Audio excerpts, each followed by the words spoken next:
Hey, welcome back to Barry's Bits of Wisdom.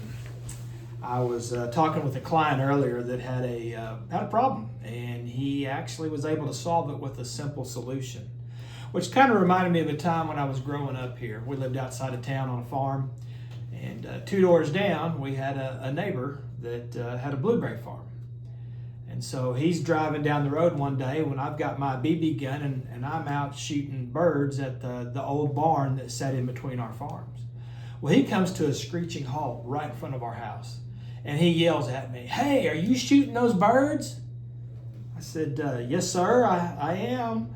And so he sped off and goes into town, comes back a couple hours later, comes knocking on our house door, and my mom answers, and he says, "Ma'am, may I see your son?" And so my older brother came because he knew he was in trouble for something. He always was. And he said, "No, not him, the other one."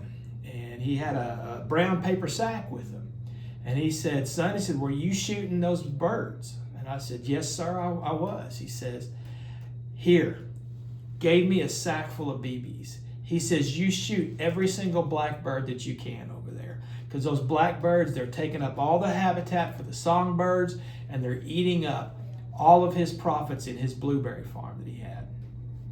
Because you see, he had spent a lot of money trying to get rid of those blackbirds.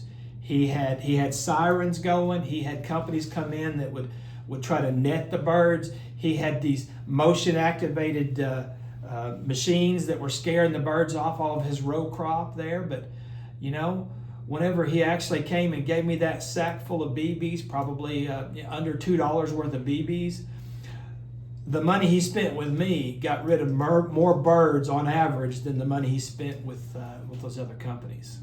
So sometimes whenever you have a situation where you've got to solve a problem, sometimes the simpler solution might be the best solution.